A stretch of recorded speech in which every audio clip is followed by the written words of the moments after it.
ओम शांति। आज 1 सितंबर 2023। आज की ईश्वरीय वाणी की मुख्य पंक्तियाँ हैं। मीठे बच्चे, देह सहित सबकी याद भूल, बाप जो है जैसा है उसे यथार्थ पहचान, स्वयं को बिंदी समझ, बिंदी रूप से बाप को याद करो। देह सहित सबकी याद भूल, बाप जो है जैसा है उसे यथार्थ पहचान, स्वयं को बिंदी समझ, बिंदु रूप से बाप को याद करो। प्रश्न है, कौन सा ज्ञान इस समय बाप से ही तुम्हें मिलता है और कोई न दे सके? उत्तर है, तुम स्त्री पुरुष साथ में रहते, गृहस्थ व्यवहार की संभाल करते पवित्र रहो। ये ज्ञान अभी इस समय बाबा तुम्हें देते हैं और कोई ये ज्ञान दे न सके। तुम्हें दान तो 5 विकारों का करना है, लेकिन मुख्य है काम, जिस पर पूरी विजय पानी है। सर्वशक्तिमान बाप की याद और श्रीमत पर चलने से ही ये ताकत आती है। गीत है, दुखियों पर रहम करो। ओम शांति। वही बाप बैठ बच्चों को समझाते हैं। कौन है ये बाप? ये बच्चे जानते हैं, जिनके सम्मुख बाप बैठे हैं। अब तुम बच्चों की बुद्धि का योग बेहद के बाप की तरफ है। बुद्धि का योग अभी हद के बाप से तोड़ना है। सारी दुनिया के जो भी मित्र संबंधी हैं, बल्कि इस देह को, दुनिया को, सबको भूलना है। ये बाप के डायरेक्शन मिलते हैं। बाप बच्चों को कभी नहीं भूलते। बाप तो कहते हैं, भक्ति मार्ग में भी तुम भक्तों की हम संभाल करते आए हैं, परंतु ड्रामानुसार तुम बच्चों को भूलना ही है। भुलवाती है माया। हम आत्मा है, ये भी रावण भुला देती है। देही अभिमानी बना देती है। ये तुम बच्चों का पाठ है। ऐसे नहीं कि तुम वहाँ सिर्फ बाप को भूल जाते हो, परंतु वह जो है जैसा है उस बाप की याद और सुख देने का ज्ञान भूल जाते हो। अभी तुम जानते हो बाबा कल्प कल्प आते हैं। बाबा कैसा है ये भी बुद्धि में धारण करना है। मनुष्यों ने तो शिवलिंग का बड़ा चित्र बना दिया और सभी के चित्र तो ठीक हैं, जैसे ब्रह्मा, विष्णु और शंकर का चित्र भी ठीक है। मंदिरों में पूजे जाते हैं, परंतु परमपिता परमात्मा का नाम, रूप, देश, काल जो है वह भूल जाते हैं, चित्र भी भूल जाते हैं। अभी तुम बच्चों को समझाया जाता है कि आत्मा बिंदी रूप है, स्टार मिसल बिंदी है, भ्रिकुटी के बीच में रहती है। बच्चे जानते हैं हम आत्मा हैं। शरीर की भ्रिकुटी के बीच मुझ आत्मा का स्थान है। ये तो सब मानेंगे, बहुत सूक्ष्म बिंदी जैसी है। ये भी जानते हो परमपिता परमात्मा भी ऐसे बिंदी रूप ही होगा। खुद आकर समझाते हैं, मैं भी बिंदी हूँ, परंतु मनुष्यों ने बड़ा रूप ज्योतिर्लिंगम बना दिया है। जैसे बुद्ध का भी बड़ा लंबा चौड़ा रूप बनाते हैं, पांडवों के शरीर भी भक्ति मार्ग में बहुत लंबे बनाते हैं। भक्ति मार्ग में लंबे चित्र होते हैं, ज्ञान मार्ग में छोटी चीज होती है। परमात्मा कहते हैं, मैं बिंदी हूँ। कहाँ कहाँ बहुत बड़ा लिंग भी रखते हैं, नहीं तो बिंदी की पूजा कैसे हो? पूजा तो जरूर बड़ी चीज की होगी ना। तुमको अभी बिंदी रूप समझाया गया है। इन बातों को मनुष्य तो समझ ना सके। तुम बच्चों को भी पहले ये समझ नहीं थी। अभी जब परिपक्व अवस्था हुई है तो समझते हैं ये तो यथार्थ बात है। अगर शुरू से लेकर बाबा भी समझाते तो हम समझ नहीं सकते, क्योंकि बिंदी कोई चीज तो है नहीं। हम मानते नहीं। परंपरा से शिवलिंग कहा जाता है। ये फिर क्या है? तो बाप समझाते हैं, वह भी रॉन्ग है। मैं जो तुम्हारा पिता हूँ, बाप हूँ, मैं बिंदी हूँ। तुम्हारा भी बिंदी रूप है, परंतु पूजा आदि के लिए बड़ा शिवलिंग बनाते हैं। आत्माओं का रूप भी शालिग्राम बनाते हैं, परंतु ऐसे है नहीं। आत्मा इतनी बड़ी हो नहीं सकती। आत्मा देखने में भी बड़ा मुश्किल आती है। ये समझने की पड़ी हुई ये बातें हैं। आत्मा भी बिंदी रूप है। इस छोटी सी आत्मा में 84 जन्मों का पाठ है। एक सेकंड ना मिले दूसरे से। 84 जन्मों का पाठ सारा एक छोटी सी आत्मा में नूंदा हुआ है। ये बड़ी कुदरत की बात है। सारा पाठ बिंदी में रहता है। उस नाटक में भी पाठ बजाने वालों की बुद्धि में सारा पाठ रहता है ना। वह है छोटा पाठ। ये 84 जन्मों का पाठ भी अच्छी रीति समझना है, और फिर समझाने की भी बड़ी युक्ति चाहिए। इतनी छोटी बिंदी है, कितनी छोटी है, कितनी शक्तिवान है। उनको परमपिता परमात्मा कहा जाता है। तुम आत्माएं उनसे योग लगाने से मास्टर सर्वशक्तिवान बनते हो। माया पर जीत पाकर अटल अखंड सुख शांति में राज्य करते हो। कितनी समझने की बातें हैं। ये है पढ़ाई, है भी बहुत सहज। ये बाप ही समझा सकते हैं, कोई मनुष्य नहीं समझा सकते। बरोबर इतनी छोटी चीज, परंतु नाम कितना बड़ा रखते हैं। ज्ञान का सागर। तुम कहते हो मनुष्य सृष्टि का बीज रूप चैतन्य है, सत्य है, अविनाशी है। कहते आते हैं, परंतु किसकी बुद्धि में नहीं आता है कि वे क्या वस्तु है। गुण तो बहुत अथाह आते हैं। अभी तुम बच्चे बाप के सम्मुख बैठे हो, जान गए हो आत्माएं तो सम्मुख ही हैं। सब आत्माएं ब्रदर्स ही हैं। कितनी छोटी छोटी बिंदी है, विचार करो। मूल वतन का हम जो चित्र बनाते हैं, उसमें बिंदु रूप ही दिखाते हैं। जैसे स्टार्स आकाश तत्व में ऊपर खड़े हैं, वैसे ही मैं तत्व में भी हम ऐसे स्टार माफिक अपने अपने सेक्शन में खड़े होंगे। झाड़ छोटे छोटे स्टार्स का बना हुआ है। वहाँ से फिर आत्मा आती है शरीर धारण करने, पाठ बजाने के लिए। कैसे नंबरवार आत्माएं आती हैं, ये सारी बुद्धि चलनी चाहिए। हर एक धर्म का सेक्शन अलग होगा।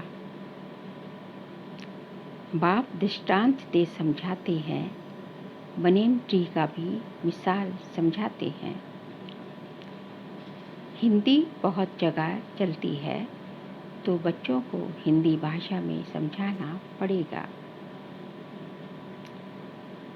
परमपिता परमात्मा भी हिंदी भाषा में भी समझाते हैं। आजकल जहाँ तहाँ इसका प्रचार करते हैं। परमपिता एक भाषा होना तो मुश्किल है।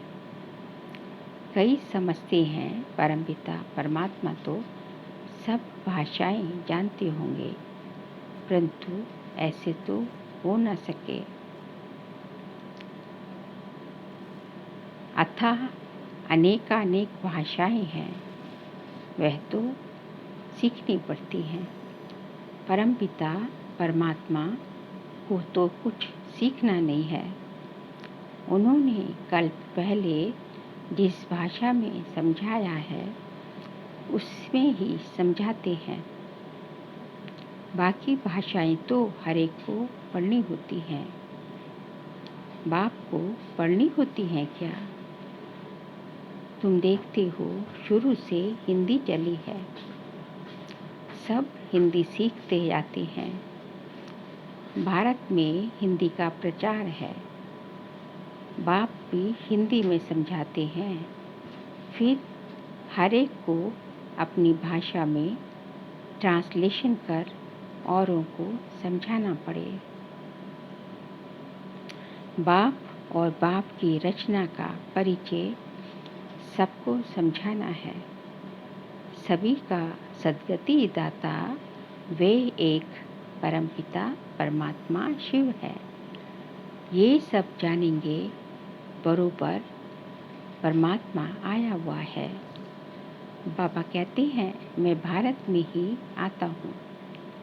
भारत हमारा बर्थ प्लेस है। शिव के मंदिर, देवी देवताओं के मंदिर भी यहाँ हैं। देवी देवताओं का राज्य भी भारत में होता है। बाप भी भारत में आते हैं। देवी देवता धर्म की स्थापना यहाँ ही की है, तो मंदिर भी जरूर यहाँ चाहिए। औरों के इतने मंदिर नहीं होंगे। यहाँ तो बहुत मंदिर हैं। घर घर में लक्ष्मी नारायण के चित्र, राधे कृष्ण के चित्र, राम सीता के चित्र रखते हैं, क्योंकि भारत में होकर गए हैं। परंतु उन्होंने कैसे राज्य लिया वह भूल गए हैं। चैतन्य में राज्य करके गए हैं। लक्ष्मी नारायण वैकुंठ के महाराजा महारानी हैं।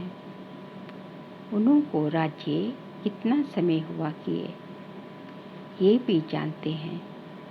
मुख से कहते भी हैं कि क्राइस्ट से 3000 वर्ष पहले देवी देवताओं का राज्य था।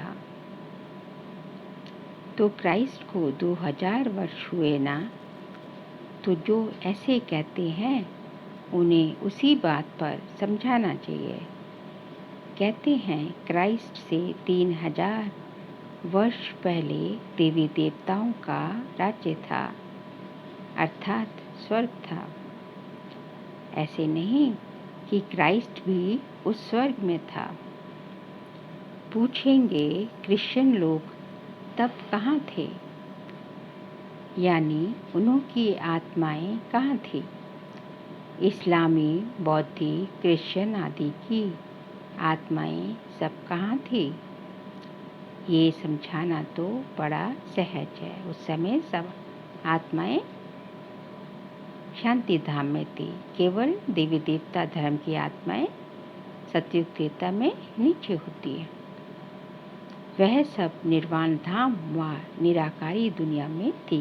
किसकी? इस्लामी, बौद्धिक, क्रिश्चियन आदि की आत्माएं।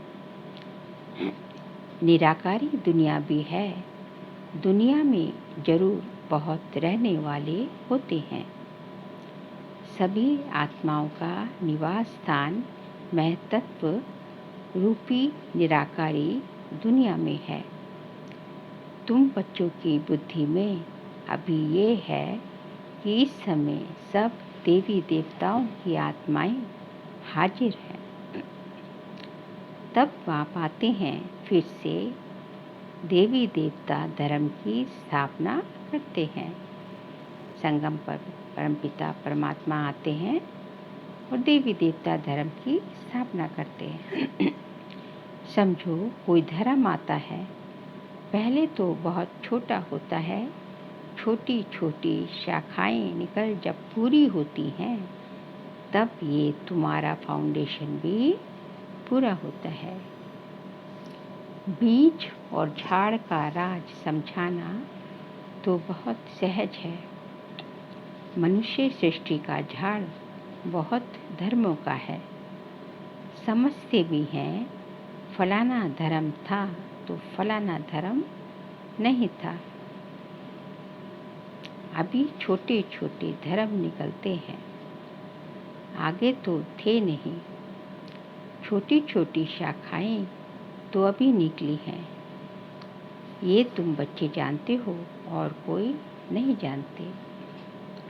आत्मा और परमात्मा का बिंदी रूप नहीं जानते हैं, वो भी नहीं जानते। अभी बाबा ने तुम बच्चों को आकर समझाया है। तुम कहते हो बाबा हम आपके बच्चे हैं। कल पहले भी आपसे मिले थे, आपके बच्चे बने थे।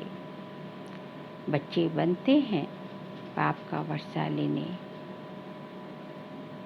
बाप कहते हैं तुम हमारे हो, गोया एडॉप्ट किया,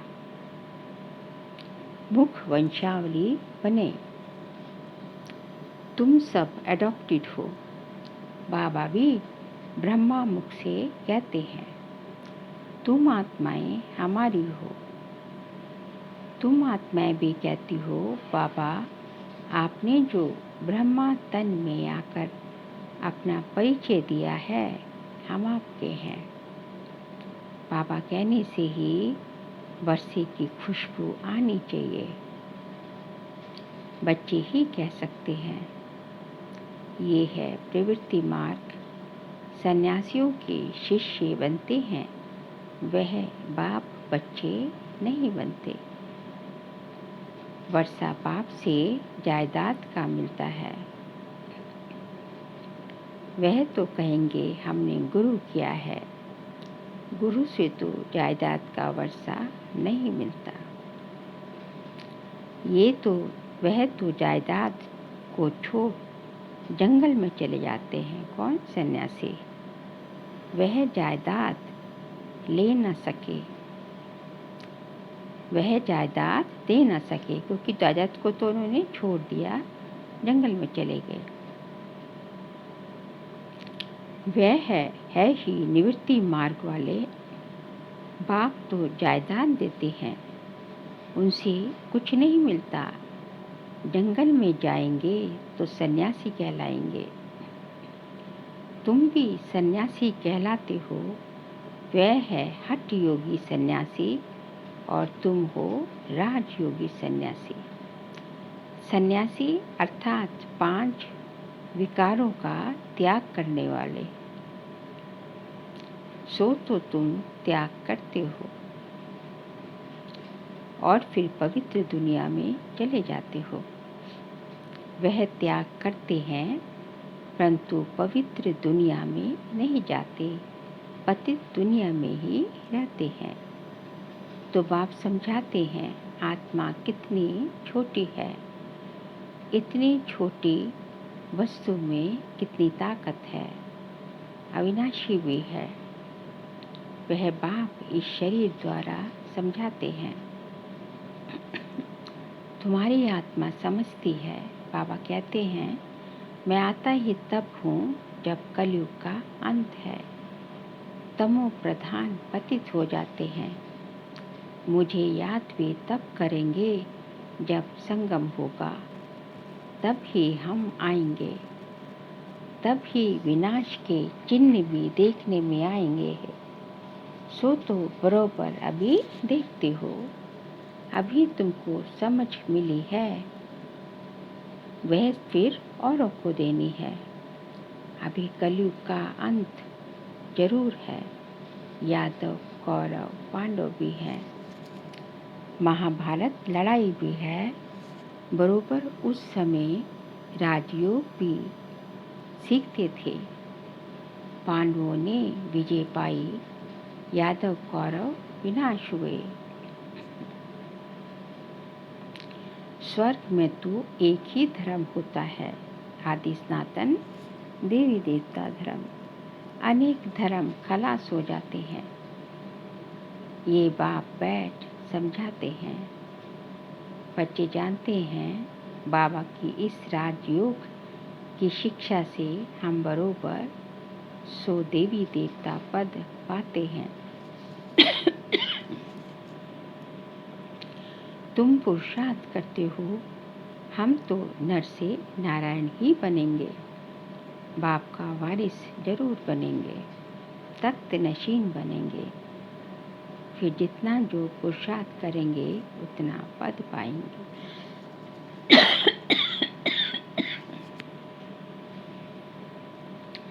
पुरुषार्थी छिपे नहीं रहते, वह बड़े मस्त होते हैं। पहले पहले प्रतिज्ञा करते हैं। बाप के जन्म बाद है रक्षाबंधन, शिव अवतरण के बाद शिव जयंती के बाद रक्षाबंधन। बाप को जानते तो पहले प्रतिज्ञा करनी है।